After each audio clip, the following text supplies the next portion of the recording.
Buenas tardes, ¿cómo te va? ¿Cómo andás?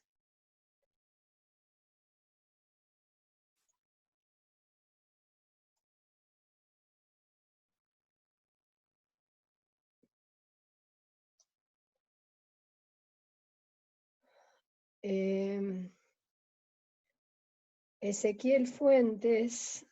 ¿Fuentes, sos de este grupo vos o estás en otro? ¿Te cambiaste? Hola, Hola, Fuentes, sí, ¿tú sos de este grupo? del BD, Sí, sí, está. Decime cuál es la cédula porque no te tengo en la lista, por eso, para incorporarte. 540, 5, 540, 5403 sí, 952 sí, 6. perfecto, gracias. Espera, yo Sí, estoy en el BD. sí, en el BD, pero no te tengo en mi lista. No te preocupes que ya te incorporo. Ah, está, ok. En la plataforma CREA habías podido entrar. Sí, Está perfecto, quédate tranquilo. Lo que pasa es que no te tengo en la lista a papel que tengo acá, nada más. ¿Está? espera, capaz que estoy en otro grupo. Porque mandaste un Gmail diciendo que nos conectáramos a las 3, ¿no? A las 3, sí. Bueno, profe. Hola, Ah, ¿cómo está, les ok. va? ¿Cómo andan? Hola a todos. Ya les voy dando entrada, denme un segundito.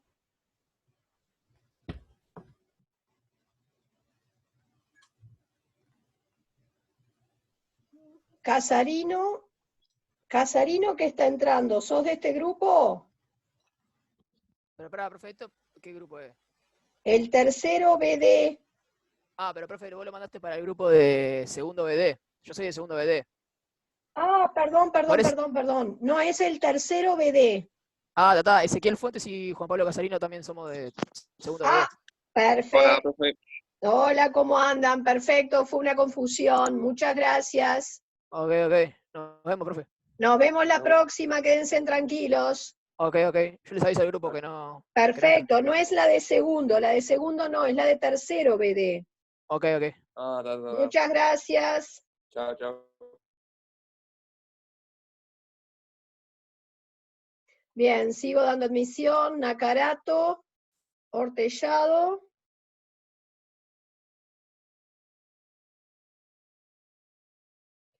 Buenas tardes para los que van entrando, ¿cómo les va? Buenas tardes, profe, ¿qué tal? Bien, muy bien. Me alegro, me alegro. Vamos a dar unos minutos para que terminen de entrar.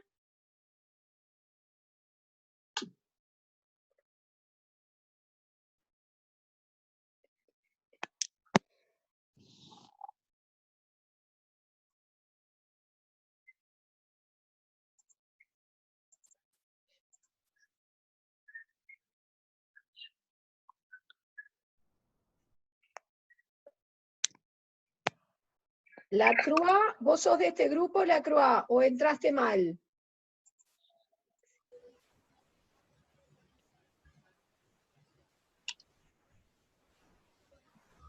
Buenas tardes a los que van entrando. Buenas. Buenas. Voy pasando la lista mientras tanto.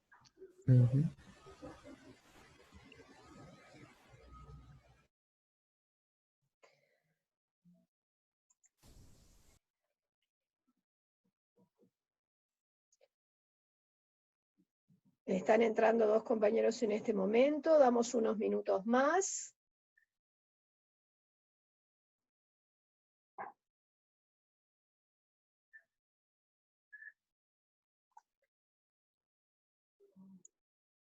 Bien. Bueno, voy a pasar entonces al modo de compartir pantalla y vamos entonces a empezar con lo que nos compete para dar en este. Ok. Muy bien. En el día de hoy, ustedes ayer recibieron un montón de material correspondiente a un nuevo tema que vamos a empezar a desarrollar, que es límites. En el día de hoy vamos a empezar por ese primer PDF que se envió, un PDF voluminoso, se los mandé en orden, ¿tá? Un primer PDF que tiene los primeros conceptos o la introducción al tema límite. En él vamos a empezar entonces a trabajar. Lo primero que ustedes van a encontrar es una breve reseña histórica, como para que ubiquemos esta herramienta matemática en el tiempo. Esta va a ser una herramienta matemática que tuvo su auge o su gran desarrollo en el siglo XVII. Bueno, ustedes dirán, siglo XVII hace una enormidad de años, sí es cierto, pero esa parte de la matemática para nosotros es lo que nosotros conocemos con el nombre de matemática moderna. ¿Tá? Esos desarrollos o avances que tuvieron lugar en el siglo XVII, sobre todo, y XVIII, forman parte de lo que vamos a llamar la matemática moderna, entre comillas. Y como ustedes van a poder ir leyendo, hay dos grandes matemáticos que hicieron aportes importantes a este tema, que fueron Newton y Leibniz, entre otros. Muy bien. Las aplicaciones de límite a situaciones de la vida real van a ver que son una enormidad, y después las vamos a ir atendiendo. Pero hoy vamos a empezar, previo a introducir en la definición formal del límite, a definir un par de conceptos que necesitamos. En primer lugar, vamos a definir un entorno de centro A y radio delta. Y lo vamos a representar por una E mayúscula acompañada de un par de subíndices. El primero que indica el centro de ese entorno y el segundo que mide el radio o la amplitud del intervalo. Y vamos a definir el entorno de centro A y radio delta como el conjunto de todos los puntos que caen dentro del intervalo abierto, cuyos extremos son A menos delta y A más delta. Es decir, si yo voy a utilizar la teoría de conjuntos para definir lo que es un entorno, el entorno de centro A y radio delta sería el conjunto de todos los X pertenecientes a los reales, tales que la X va a quedar comprendida entre A menos delta y A más delta. En un dibujito sería, el entorno sería el conjunto de todos los valores de X comprendidos entre A menos delta y A más delta. Fíjense que estos circulitos en blanco, huecos, significa es lo mismo que la punta de flecha, que yo voy a tomar cualquier valor entre A menos delta y A más delta sin llegar a tomar el valor de esos extremos. Bien, pasemos a definir ahora lo que yo llamo un entorno reducido. El entorno reducido de centro A y radio delta, que se anota muy parecido, pero tiene como índice superior un asterisco, no es más que el entorno de centro A y radio delta del que excluimos o sacamos su centro. Podemos escribir que el entorno reducido de centro A y radio delta sería el entorno de centro A y radio delta excepto el A. Y gráficamente sería que un elemento que pertenezca a este entorno es un elemento que cae dentro del intervalo que va entre A menos delta y A más delta, sin llegar a tomar esos valores extremos, y tampoco puede tomar el valor del centro. Una pequeña aclaración que quiero hacer. Nosotros estamos trabajando con intervalos que son simétricos respecto a ese centro. O sea, el centro, si es A, entonces tengo la misma anchura o amplitud o radio hacia ambos lados de ese centro. Se dice que estamos trabajando con vecindades simétricas. ¿Tá? O sea, en lugar de entorno podemos hablar de la palabra vecindad. Y son obviamente simétricos estos intervalos. Bien, otra cosa importante a destacar. Todo entorno puede representarse mediante un valor absoluto. Por ejemplo, si vos tenés un entorno de centro 0 y radio delta, sería el intervalo abierto que va entre menos delta y más delta, que con valor absoluto lo anotamos así, valor absoluto de x menor que delta. Si yo me deshago de las barras de valor absoluto, sería lo mismo que escribir menos delta menor que x menor que delta. ¿Está? ¿Qué pasa si el entorno, en lugar de tener centro 0 como tiene arriba, tuviera centro A? Entonces, el entorno de centro A y radio delta sería el intervalo abierto que va entre A menos delta y A más delta. Con símbolo de valor absoluto sería así: valor absoluto de x menos A menor que delta, que se traduce a esta notación. Pero ustedes podrían preguntarme, ¿seguro que esta notación se traduce a esto? Bueno, fíjense que si yo me deshago de las barras de valor absoluto acá, tendría que escribir menos delta menor que x menos A menor que delta. Si a todos los miembros de esa secuencia los afecto de una misma operación, que podría ser sumar A, entonces, para deshacerte del A en el término central, pasa a quedarte lo que estás viendo aquí en esta notación. Es decir, que yo en realidad me salté un paso, después de este, para llegar a este que está acá. ¿Está claro? Importante que vayan visualizando cómo puedo expresar un entorno bajo la forma de un intervalo. Bien. Profe, Sí. hay gente que está para entrar. Sí, acabo de darle entrada a Rivero. ¿Alguien más? Bien, muchas gracias por avisar. Bueno, seguimos.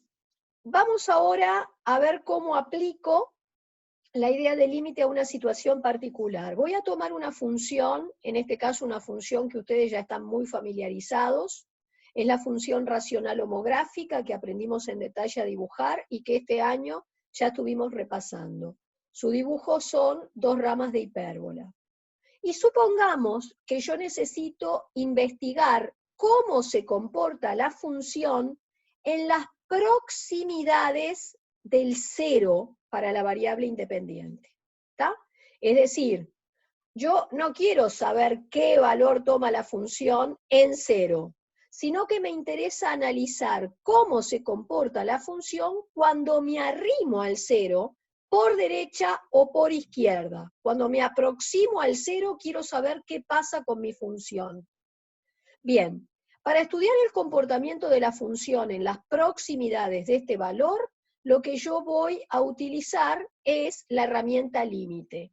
Pero primero hagamos una especie de resumen de lo que acontecería. ¿Está? Supongamos que ustedes quieren, acá tenemos el cero, investigar cómo se comporta la función cuando me arrimo al cero por derecha y cuando me arrimo por izquierda.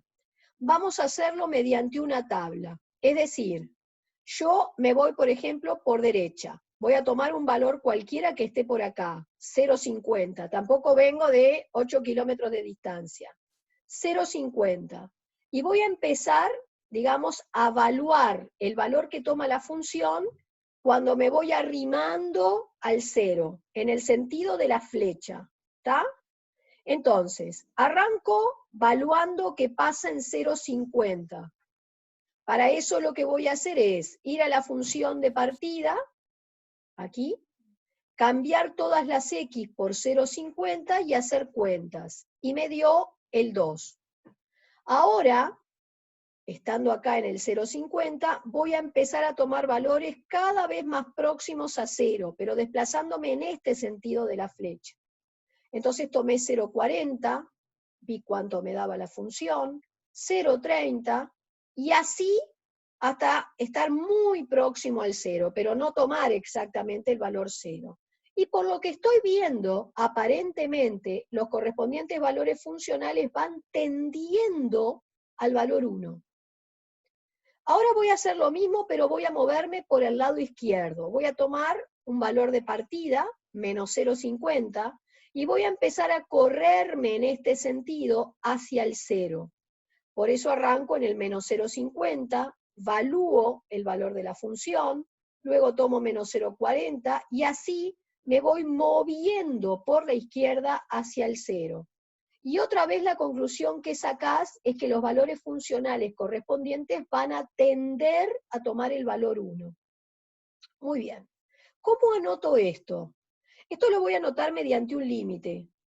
Eso se anota que el límite de la función cuando x tiende a 0, la x se aproxima a 0, me dio 1.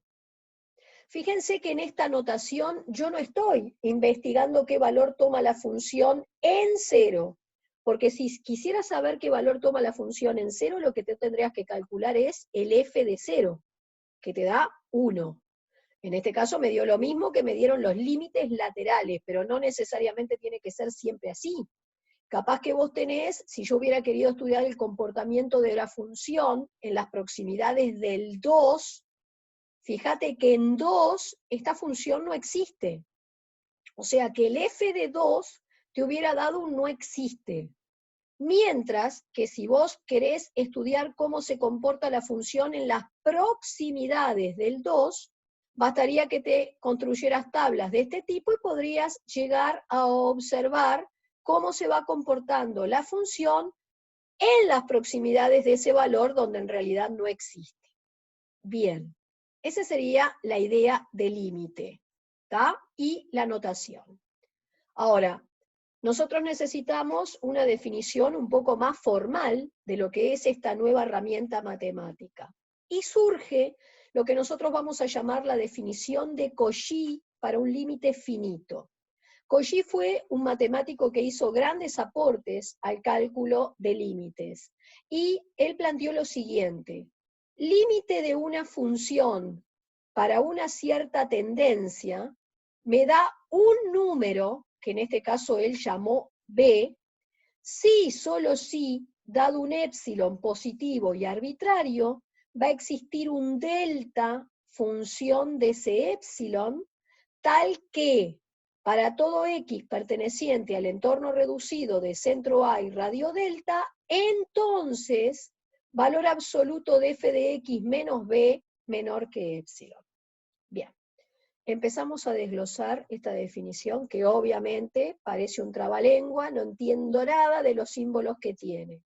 Sí es cierto, esto lo vamos a ir memorizando de a poco y ahora les voy a enseñar a interpretarlo. Nos vamos a empezar a familiarizar en esta definición, que es la definición más formal que tenemos del límite. Bien, vamos a empezar por observar lo siguiente. En esta definición, el épsilon que aparece nombrado aquí es una medida del error que me voy a permitir tener en la variable dependiente, quiere decir en lo que voy a colocar sobre el eje de ordenadas. Ese épsilon, esa letrita para medir un error, ya lo utilizamos en el método de aproximación de raíces de Abacos. Acá lo que estamos planteando es que ese error que me voy a permitir tener es una cantidad positiva.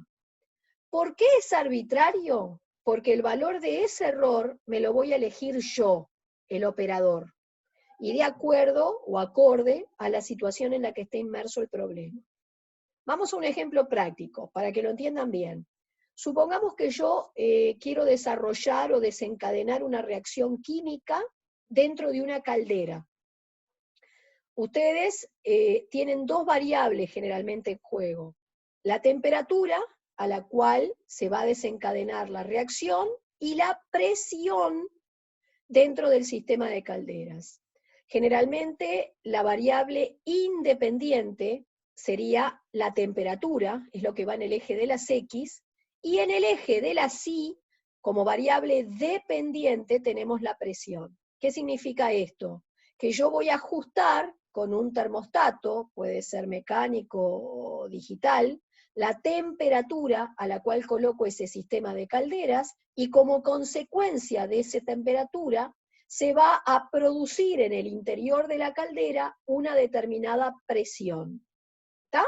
O sea, la variable independiente es la temperatura, la variable dependiente es la presión. Perfecto. Ahora, ¿cuál es la presión que yo necesito que exista dentro de esa caldera para que la reacción ocurra? Bueno, supongamos que leí la bibliografía o experimenté, así que la bibliografía, lo que estudié o la experiencia me dictan que yo necesito tener dentro de esa caldera, supongamos, una presión de 2 atmósferas. Bien. Ahora, probablemente como vos vas a trabajar con un dispositivo mecánico, generar una presión exactamente de 2 atmósferas en el interior es muy poco probable. No solamente porque hay dispositivos mecánicos que tienen errores de fabricación, de operativa, sino porque también vos tenés operarios atrás de este proceso que cometen errores de lectura, de apreciación. Entonces, generar la presión que exactamente necesito adentro de la caldera es muy poco probable. Entonces, la bibliografía me indica que en realidad la presión que necesitas no tiene por qué ser exactamente 2, sino que puede estar dentro de un cierto margen de error. Y supongamos que me marca la bibliografía o la experiencia que el error que puedo llegar a cometer en la presión que desencadeno sea de más o menos 0.5. En otras palabras, si la presión que consigo está entre 1,5 y 2,5, me sirve. El proceso igual va a tener lugar. Bien, pero ¿qué es lo que sucede? Que en realidad, para que yo genere esa presión, la variable dependiente es la presión, yo tengo que controlar otra variable, que es la temperatura, con un termostato, por ejemplo. Entonces, épsilon es el error en la presión, ¿te lo dio la bibliografía o te lo dio la experiencia? Delta es el error que te permitís tener en la temperatura, pero el error que puedo cometer en esa temperatura depende del error que previamente estableciste podías cometer en la presión.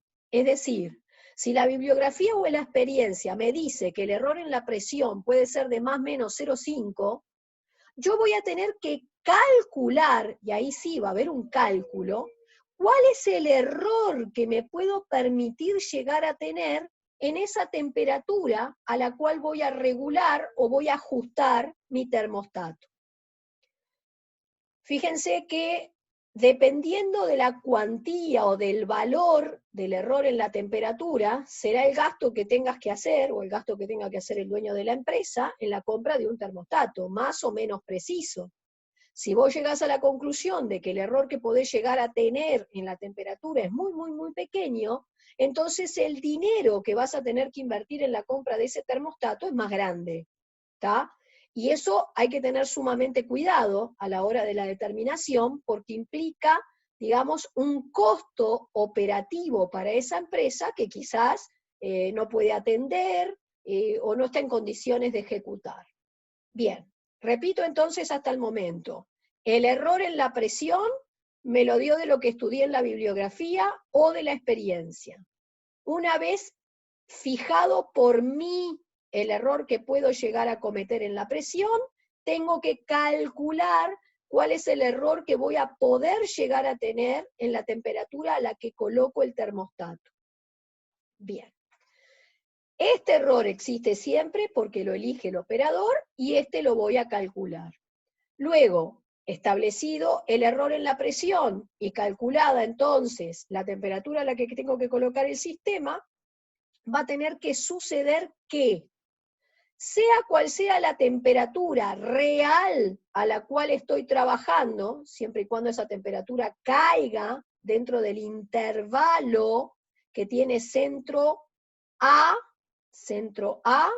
y amplitud delta, vas a tener que asegurarte de que la verdadera presión desencadenada difiera de la que supuestamente debía producir, que es la que te dio la teoría, la que te dio la experiencia, en menos del error permitido. Sí, ¿qué pasó? X no es temperatura. X es temperatura. Lo que pasa es que acá lo estoy representando en general, ¿no? O sea, tú fijaste el error que vas a poder llegar a cometer en la presión, calculaste el error que podés llegar a tener en la temperatura real que se desarrolla en el sistema, ¿está? En función de eso elegiste el termostato, más caro, más barato, y entonces, asegurándote de eso, supuestamente, dada la temperatura, yo qué sé, ponele que para tener la presión de 2 atmósferas, la temperatura dentro de ese sistema de calderas tenía que ser de 200 grados. 200 más menos el error que calculé que iba a poder cometer. Entonces yo regulo mi termostato supuestamente a 200 grados, ¿está?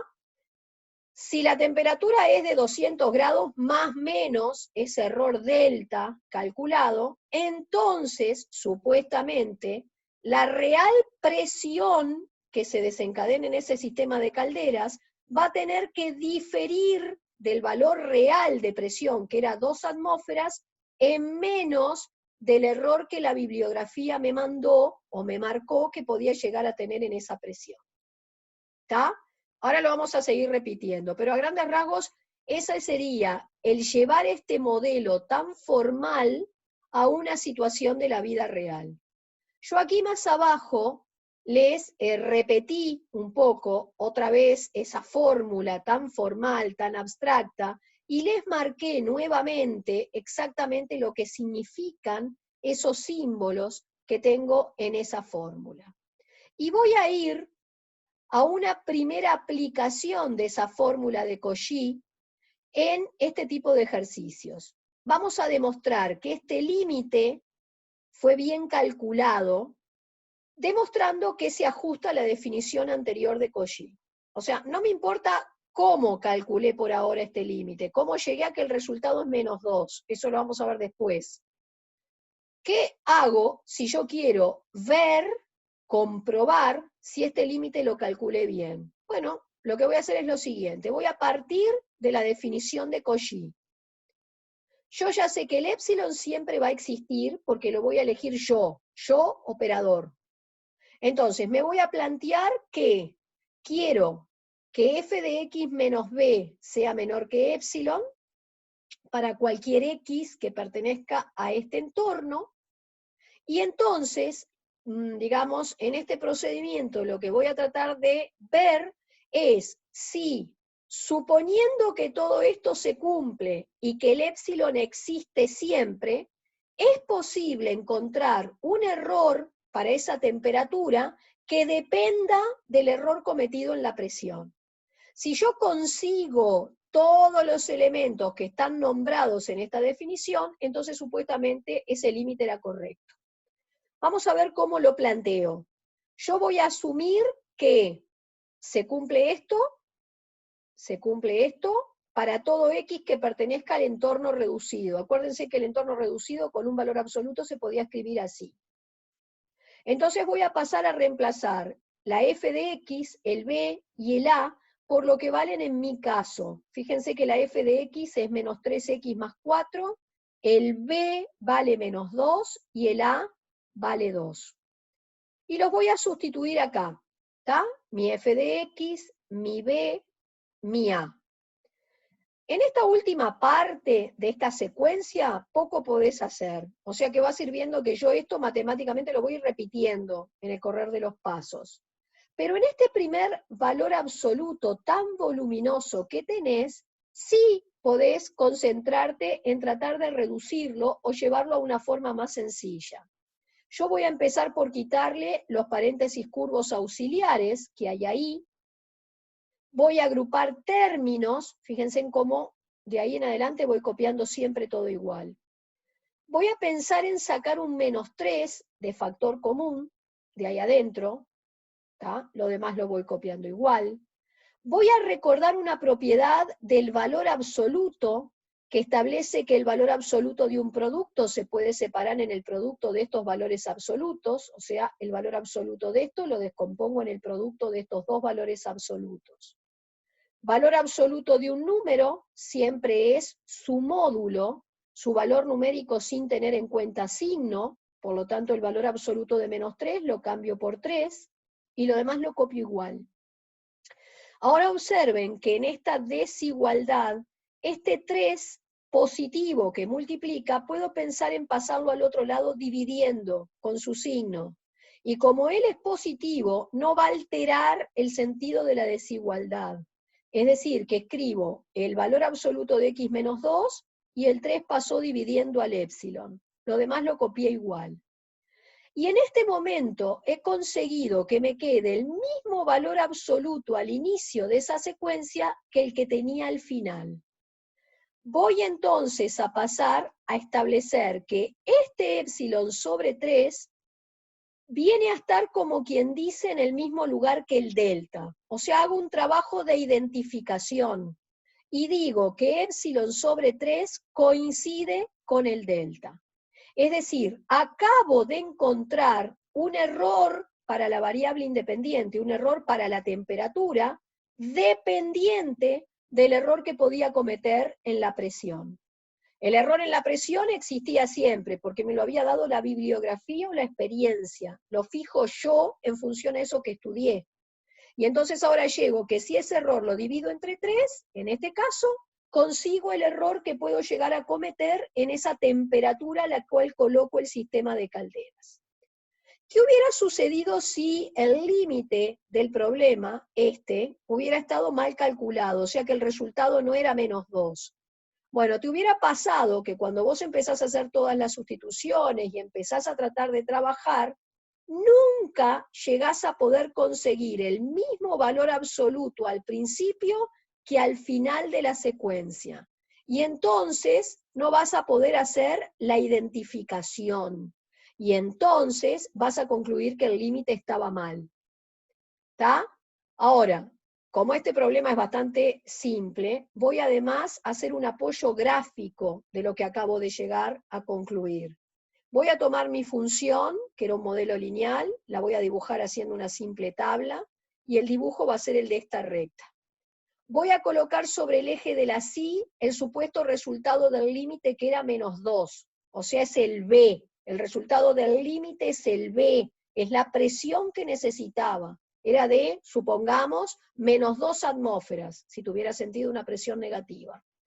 Voy a establecer el error que me voy a permitir tener en esa presión, y para que sea visible gráficamente lo voy a tomar exageradamente grande. Entonces, acá estaría más épsilon, menos épsilon en torno al centro de ese intervalo. Quiere decir que en realidad, si la presión realmente generada está entre -1 y -3 atmósferas, supuestamente te va a servir para desencadenar la reacción química tuya. Ahora, ¿qué sucede? Si yo me desplazo horizontalmente hasta tocar la función y luego verticalmente hasta apoyarme en el eje de las X, y lo mismo hago por este extremo del intervalo, obtengo sobre el eje de las X otro intervalito cuyo centro era el A, era la supuesta temperatura que necesitaba para generar el proceso. Y este intervalito es esa temperatura más menos el error que te vas a permitir tener en ella, cuyo valor o cuantía era delta. Gráficamente puedo chequear que esta amplitud, este delta, es aproximadamente la tercera parte del épsilon. Pero nuevamente, sacar solamente a través de un gráfico que el delta existía y era la tercera parte del épsilon, no es muy preciso o exacto, porque, digamos, me puede parecer que es 1/3 y era un poquito, 1 milímetro más, 1 milímetro menos, entonces siempre la determinación hay que hacerlo por un proceso analítico, que es todo esto que hiciste acá arriba, ¿está? Para luego, si querés, si la función es fácil, hacer o chequear mediante una representación gráfica. ¿Se entendió hasta acá? Porque ustedes debajo tienen otro problemita para hacer parecido a este. Nosotros en la próxima videoconferencia vamos a analizar, que hoy no me da el tiempo, otra situación de estas, otro problemita que tiene una pequeña trampita más, es parecido a este, pero no es exactamente igual. Eso lo voy a discutir el viernes. ¿Puedo pasar a dejar de compartir pantalla? Bien. Entonces,